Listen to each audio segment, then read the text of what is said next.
Hey guys, Nighthawk here. Before this video starts, I just want to let you guys know that I have not just an Instagram account, but I also now have a Twitter account, so I can just reach out to you guys and you can always wonder what's going on in my life. So if you want to go ahead and follow these two accounts down here below, it's totally up to you. I won't make you, but it's out there if you want it. But other than that, enjoy the video.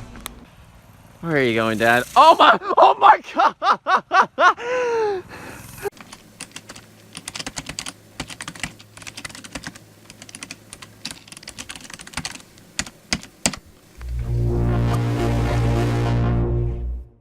Alrighty, so first thing we got is a 20-inch Diamondback rim that I want to replace on the bike.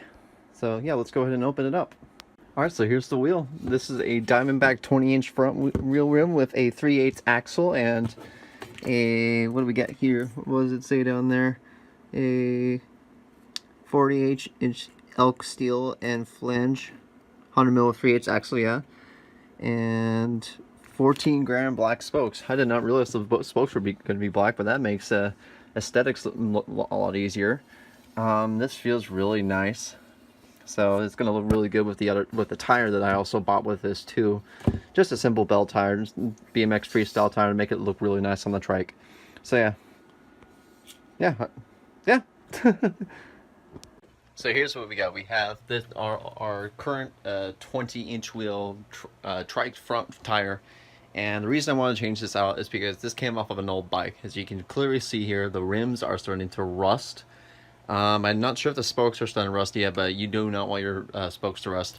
Not to also mention the bearings are pretty old, which is really isn't essentially what's the word I'm looking for here? It's not really a serious problem, but it's kind of like a signal where you might want to change your rim out soon. But yeah, if you have rusty spokes and your bearings are rusting up, it's time to change your rims. I just wanted to do this anyway as a safety precaution, and also I want a really nice rim. Come on, especially when you have a wheel that's made by Diamondback, it looks really good. So here, what I have here is a new 20-inch BMX tire, because I do sort of like this tire here too, but I like the look. I like the tread on this tire here. So we're going to take the current tube out of that tire, and we're going to slap it on here, and then of course we're going to put this new tire on our nicely new Diamondback rim. Let's go ahead and begin. Okay. First thing we're obviously going to have to do is we're going to have to take the air out of this inner tube here. In case this fails, I noticed in my garage I have a spare new inner tube, which I could have put on, but you know, you gotta save that in case something else breaks. Again, this tube isn't broken or anything.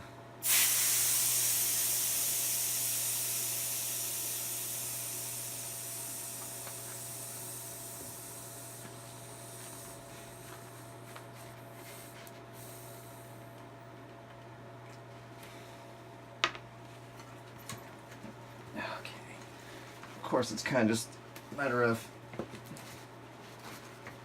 I mean, taking it off is really easy. It's just putting it back on. Sometimes it's a little bit of a hassle, but I've gotten used to it. Just feed your fingers along here and, oh, she doesn't. Yeah, there we go. That just slides right off. Boom. That can rest in pieces. I could care less.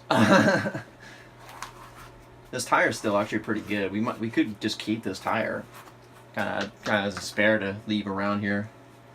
So roll that out of the way. Flatten this down just a little bit more. Well, actually, you want it still kind of uniform. All right. Now we gotta unbox our tire from Bell. You can easily get these at your local Fred Meyer or Bimart for maybe about $18. Could be cheaper online. I just find these convenient for me. Oh yeah, tread feels real nice. And of course, it's zip tied, which I'm glad. I brought this home. Open that up. Open that up. Don't know where that came from. Okay. Oh yeah. Oh. Smells like a new tire, which is always nice.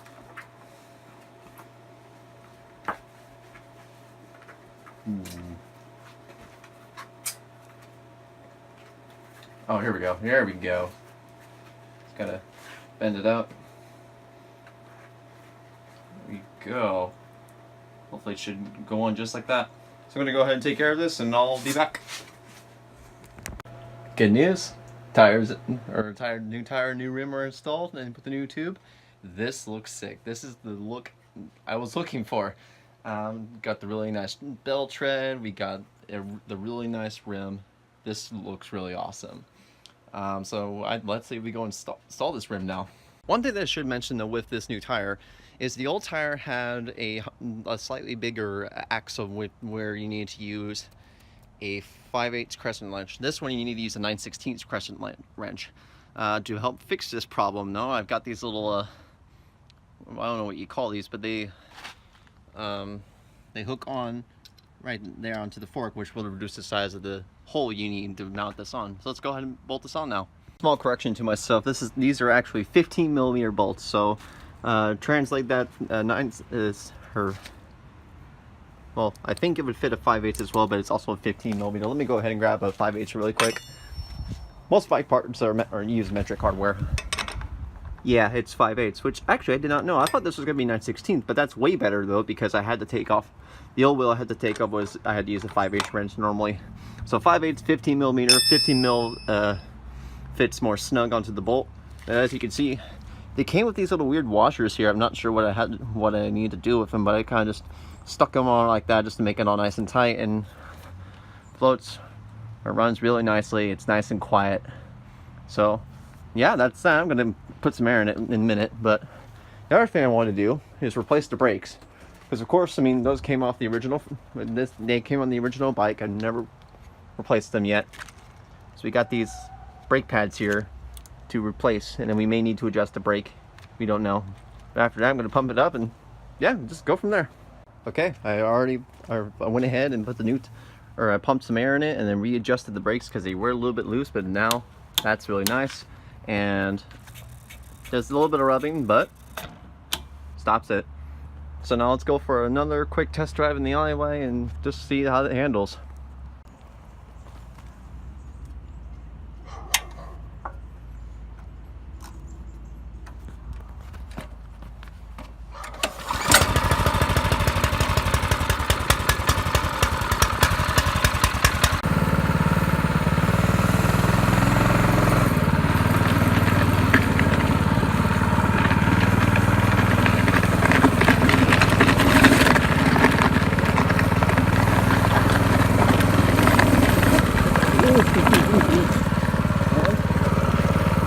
Brakes really nicely now.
So we've concluded our test here just to see how it feels with the new tire and also some better brakes.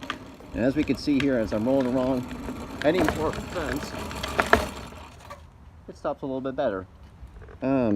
One tendency though, obviously, is the front wheel can lock up. So I mean, I could make sure I'm not slamming on this, or else I could still go straight, which obviously just a quick heads up to you Drift Trike builders out there. That's just about all the testing I'm going to be doing from here on out, though. I mean, later on we're going to be riding this on maybe some better asphalt.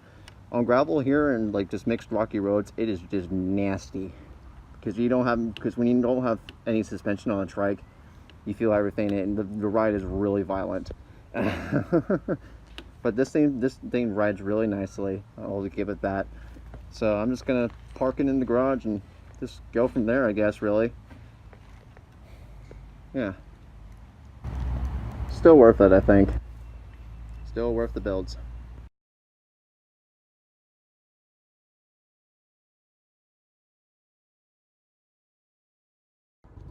Good morning, everyone. Today is the day. Today is the maiden voyage of the Drift Trike. I've already got it all loaded up and strapped up, and we are now heading to my dad's house to see what this thing can do. The weather says that it's going to be nice until maybe after 12 p.m. and right now it's 10:09. So I got to make a run for it, you know, because again, with the boundaries I have here in OC, you know, what's a man to do? I got to venture out and get this thing running elsewhere. So let's go ahead and start driving. We're just about here, and while it is really nice and sunny at the moment, it seems a little bit wet on the asphalt here. And also, my dad's property has a little bit of gravel in it, so I guess we'll just go from there, I guess. Awesome. Okay, ready, go. Go for it? Go for it. All right. Such a dweeb.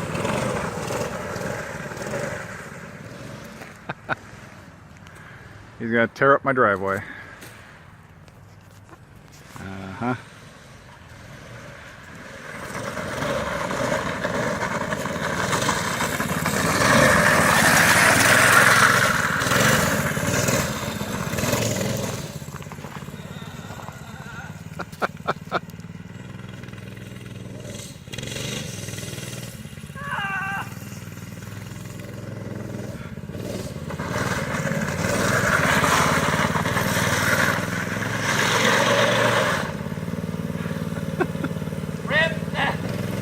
Okay, Dad's gonna want to take it for a spin. Do you mind if I get your face in the video?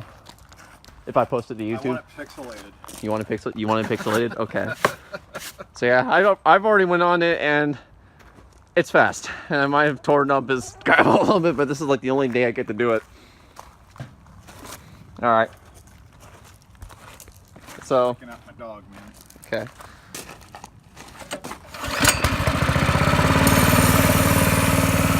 Alright, so yeah, throttle's on the right, brake is on the left. If you hit it too hard, the brake will lock up.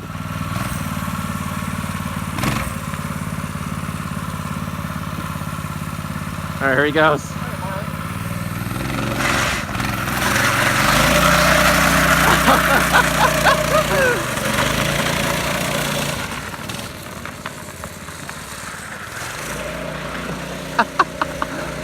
Yeah, he's got it.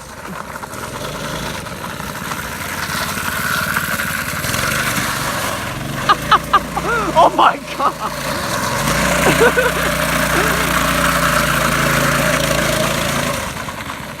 Dude, that thing is mental.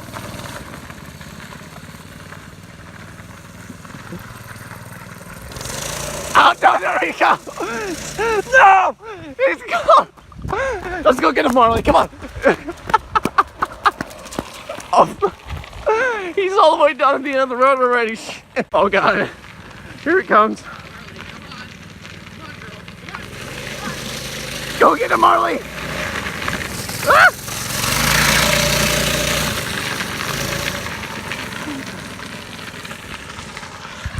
Let me remind you people, this engine is governed. It is not modded or anything. This is factory Predator 212. 12-tooth clutch, 54-tooth sprocket. This thing is mental. Oh my god. I can't keep up with it. My legs are like, ugh. Oh my. He already threw the chain and also the axle came loose. Must have been the Allen or the set screws here. Yo, thanks Dad, you broke it, man!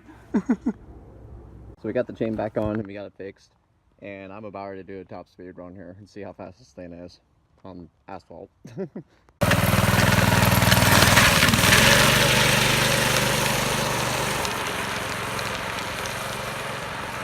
Stay put, Marl.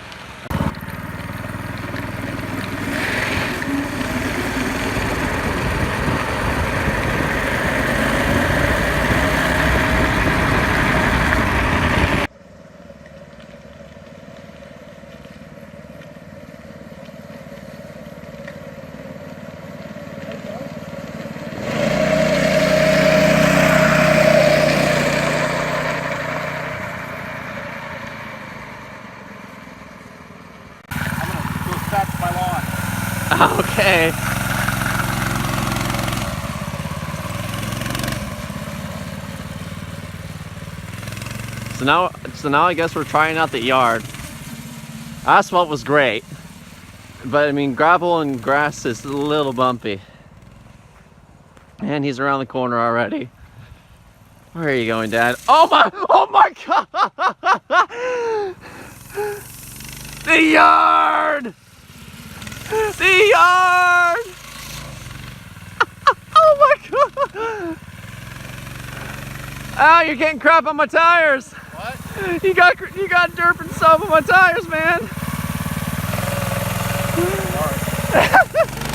I mean, it's your yard. Oh my God. It's his yard, so I mean. Ah, there's a dog. Please don't hit me. Oh God.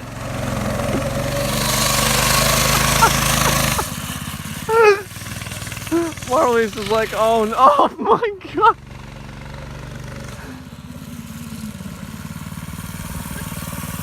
That's probably how the axle gets that hot. Yeah, please don't. There you go.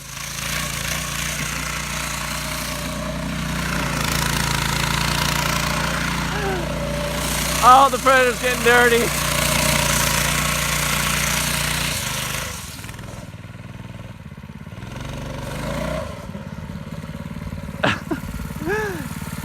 Yeah, totally. Just go chase the dog with it. Yeah.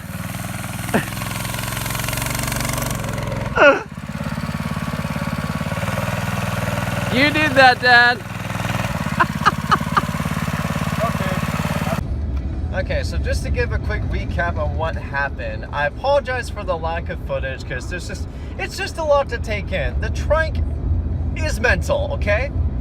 So to give a recap of what happened, I got there and I started riding around the gravel. It's a little bumpy, all right? And that's granted because, I mean, there's no suspension, so you're gonna feel it violently shake on gravel. But then you get in on asphalt and it's like, holy crap, this thing is great. So we took it to the asphalt, so my dad took it like down his driveway and he came back, did a sick drift, and I sadly missed that when I was blabbering about the engine, the state of the engine. And then when he tried to do another drift, he threw the chain off by accident, and then the axle got loose from the set screws on the bearings. I might think about putting on some more lock cars to keep that axle from sliding around. I don't know though, but I might email BMI Carts about it just to see what I should do, or if that's just going to be a thing I need to be wary about. So anyway, after that, we took it out to the asphalt and I did a speed test. Unfortunately, I thought my dad was recording some footage for like a flyby of me passing by a couple times, but I guess, I mean, when you thought he was recording, he stopped the recording, or I don't know what happened, but that's all right. You got like just a little bit of like how it felt, but we did about 21 miles per hour out there, and that's granted. I guess that's pretty fair. I mean, you got a 54 tooth sprocket in the back and in the front on the axle, and then you got a 12 tooth sprocket on the clutch. So I mean, what's there to do? Okay, the engine's still governed, and I have no intentions at the time to actually take off the governor for now, because I'm not Cars and Cameras who owns a whole bunch of Predators where they remove all the governors and say maybe 2 out of 20 engines blow up. I mean, money's tight, okay? I get that, but so I just don't want to risk it at the moment. I mean, you remove the governor to mod your engines and everything, but I'm not seeking to mod this at the moment. I mean, if I'm going to do anything, I'll probably do a stage 1 where I get a new air filter and like the header, and that's about it. I don't see this thing getting any more crazy than this, because I'm actually quite happy with this. What this is. So then Dad took it back in, and we went around the yard, and of course tore it up a little. So let that be a little bit of advice for all you track builders out there. Apparently sleeves can tear up your yard just a little bit. I think if we took the sleeves off and let this racing slicks on them just rip it up in the yard, it shouldn't be as terrible. But if you get like the stubby tires, that's gonna rip it up because you got some serious grip. So that's about it for now. I mean, we might get some more footage here later or on some parking lots, but I need to get out there now. So, I mean, what do you guys do for your drift trikes? Do you guys take it to parking lots? Do you take it to some back roads that aren't popular enough? Or where do you go? Hit me up in the comment section. But that's going to do it for this little mini video, guys. I hope you are enjoying the Drift Trike series so far. Remember to hit that smash that thumbs up and share this video to help out my channel. And subscribe if you're new, alright? And I have been Nighthawk, and I will see you guys later.